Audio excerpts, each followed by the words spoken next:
I am Sagar Sachdevani, independent business consultant from badabusiness.com। आज का हमारा टॉपिक होगा, आज की हमारी लर्निंग होगी कि how to monopolise the market, कि कैसे मार्केट को मोनोपोलाइज करें कि कस्टमर आपको छोड़ के कहीं जाए ही नहीं। ऐसा एंट्री बैरियर क्रिएट करें हम कि कस्टमर आपको छोड़ के कहीं जाए ही नहीं। तो मेरा ये टॉपिक आज रहेगा कि आपको सबसे पहले कस्टमर का नाइस एनालिसिस करना पड़ेगा। क्या होता है नाइस एनालिसिस? NICE। तो सबसे पहले उसमें फर्स्ट लेते हैं हम एन, नाइस। तो नाइस में सबसे पहले आता है एन। तो एन लेंगे तो एन, कस्टमर की नीड को समझें, कस्टमर की जरूरत क्या है, कस्टमर की नीड को जानें, उसकी नीड जनरेट करने की कोशिश करें आप। दूसरा होता है इंटरेस्ट, कस्टमर का इंटरेस्ट क्या है। अरे कस्टमर बोलता है मुझे तो एप्पल का फोन ही चाहिए, आप उसको एंड्रॉइड पकड़ाओगे तो कैसे चलेगा? कस्टमर का इंटरेस्ट ही उसको एप्पल में है।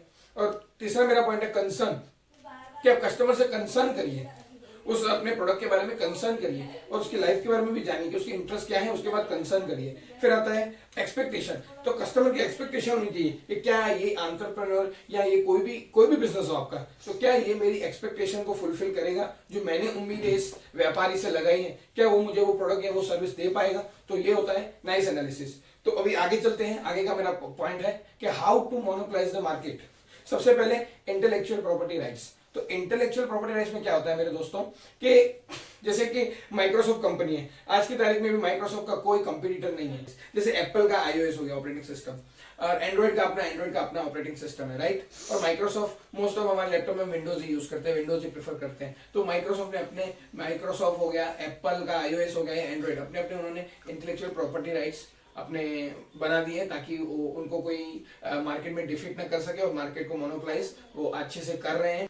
Patents and licensing. तो पेटेंट्स एंड लाइसेंसिंग में क्या होता है मेरे दोस्तों कि कुछ दवाइयां ऐसी होती हैं, जैसे हम फार्मा इंडस्ट्री की बात करें तो कुछ दवाइयां होती है वो कुछ ही कंपनियां बनाती हैं। जैसे सिप्ला ने बनाया निकोटेक्स च्युइंगम, और कोई च्युइंगम बनी नहीं है। तो ऐसे पेटेंट्स एंड लाइसेंसिंग, और दूसरा कोई ब्रांड है नहीं और उसके सिप्ला के अलावा और कोई बनाता भी नहीं है जो आपको टोबैको से फ्री करती है, आपको टोबैको फ्री करती है, बराबर। और डिस्ट्रीब्यूशन नेटवर्क, तो डिस्ट्रीब्यूशन नेटवर्क में मैं 4 कंपनीज का एग्जांपल लूंगा। एक तो है हिंदुस्तान यूनिलीवर, दूसरा है सैमसंग, दूसरा होता है ओप्पो, दूसरा होता है वीवो। उनका डिस्ट्रीब्यूशन नेटवर्क देखो, नोकिया अपने आप में ऐसे ही बड़ा होता गया, लेकिन वीवो ओप्पो ने क्या किया, हर शॉप, हर रिटेल शॉप में उसने अपना मोबाइल पहुंचाया। कभी तीसरा एक्सक्लूसिव राइट। तो एक्सक्लूसिव राइट क्या है मेरे दोस्तों, कि जैसे आप फ्लिपकार्ट हर साल देखते हो, अभी दिवाली का सीजन गया तो फ्लिपकार्ट का आपने देखा कि फ्लिपकार्ट के पास शाओमी के एक्सक्लूसिव राइट्स पड़े हुए हैं। जब भी शाओमी का नया फोन लॉन्च होता है तो फ्लिपकार्ट ला देता है इतने में, इतना डिस्काउंट कि 12,000 का मोबाइल 11,000 में, एक्सक्लूसिव राइट। तो फ्लिपकार्ट को छोड़ के कहीं कस्टमर जाता नहीं है।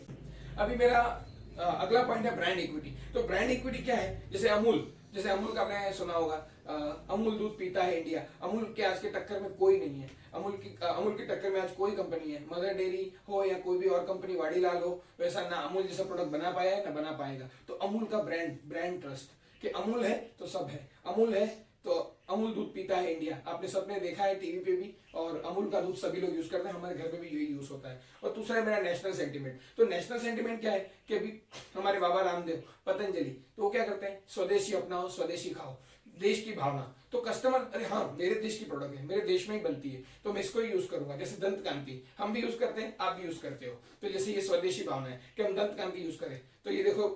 और दूसरा आता है सब्सक्रिप्शन, और सब्सक्रिप्शन में क्या है देखो, जैसे हॉटस्टार हो गया, नेटफ्लिक्स हो गया, अमेजॉन प्राइम हो गया, वो कुछ साल के कुछ 599 रुपए कुछ ऐसे अमाउंट लेके आपको साल भर तक रोक के रखते हैं, और आप वो कस्टमर को ऐसा बेनिफिट देते हैं, ऐसे प्रोडक्ट, ऐसे सर्विसेज देते हैं कि हर बार कस्टमर उनका सब्सक्रिप्शन लेता रहता है। और चौथा है मेरा कि प्रोडक्ट डिफरेंशिएशन। तो प्रोडक्ट डिफरेंशिएशन क्या आता है, जैसे एप्पल, तो एप्पल तो क्वालिटी में नंबर 1 है, एप्पल का फोन आप यूज करते होगे तो सबसे अच्छा क्वालिटी में। और शाओमी बजट में, शाओमी 11-12 हजार में अच्छे से अच्छा फोन मिल जाता है, तो मिडिल क्लास लोग भी यूज कर सकते हैं। एप्पल हर किसी के बजट में नहीं है। एप्पल अपनी प्रोडक्ट पे और अपनी क्वालिटी पे इंप्रूवमेंट करता है, और शाओमी अपने बजट पे।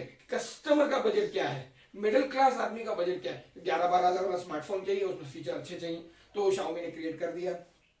और मैन्युफैक्चरिंग एफिशिएंसी, मेरा ये अगला पॉइंट। मैन्युफैक्चरिंग एफिशिएंसी में क्या होता है कि आपने जैसे मैकडॉनल्ड का बर्गर खाया होगा, तो मैकडॉनल्ड का बर्गर जो होता है, अभी आपने वो देखा होगा यूट्यूब पे मैकडॉनल्ड का गिव अवे, कि आप जैसे टोल पे करते हैं हाईवे पे, तो जैसे आपने बोला कि एक बर्गर विदाउट ऑनियन, तो वहां दूसरे विंडो में जाओगे आपको बर्गर मिल भी जाएगा। तो ये मैन्युफैक्चरिंग एफिशिएंसी। और बर्गर का 1 मिनट में एक बर्गर बना के आपको कस्टमर को दे देता है। आप खाली ऑर्डर करोगे 1 मिनट में आपको बर्गर दे जाएगा। और मेरा और अगला पॉइंट है ट्रेड सीक्रेट। तो ट्रेड सीक्रेट में क्या होता है मेरे दोस्तों कि ट्रेड सीक्रेट में आज तक कोको कोला का कोई कॉपी नहीं कर पाया। कोको कोला की इतनी वो एफिशिएंसी, इतना सीक्रेट रखा है कि उसके कुछ चंद ही एम्प्लॉय को पता है कि कोको कोला बनती कैसे है।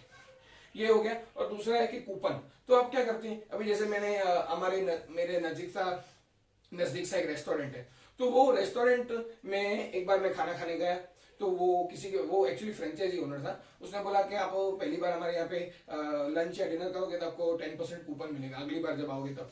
तो मैं पहली बार वहां खाना खा के आया, पिज्जा खाया बढ़िया, फिर खाना खाया, फिर उसने मुझे 10% की कूपन दे दी और बोला अगली बार जब आओगे तो आपको 10% ऑफ मिलेगा। तो ये था कस्टमर को रिटेन करने का तरीका कि उसने मार्केट को मोनोपलाइज कर दिया। आपने वैसे भी कहीं भी ऑनलाइन ट्रांजेक्शन करते हैं, गूगल पे करते हैं किसी को, तो आपको किसी ना किसी का कूपन मिल जाता है। मैं जैसे किसी को गूगल पे किया था अमाउंट कुछ समथिंग अमाउंट 5,000 रुपए का, तो मुझे जोमेटो का 150 रुपीज का कूपन मिला। तो गूगल पे को भी मैंने पकड़ के रखा, जोमेटो को भी मैंने पकड़ के रखा, क्या अगली बार जब ऑर्डर करेंगे तो जोमेटो में मुझे 150 रुपीज का ऑफ मिलेगा। और गूगल पे को, अरे गूगल पे में तो रिवॉर्ड भी मिलता है। तो ऐसे आप कस्टमर को रिटेन कर सकते हो, ऐसे मार्केट में आप मोनोपोली क्रिएट कर सकते हो। अब दोस्तों आज का मेरा वीडियो यही रहा और मेरी आज की आपकी लर्निंग यही रही। और सबसे पहली बात, वीडियो को लाइक कीजिए, शेयर कीजिए, चैनल को सब्सक्राइब कीजिए ताकि आपसे ऐसी अच्छी अच्छी लर्निंग्स मिस ना हो। थैंक यू दोस्तों।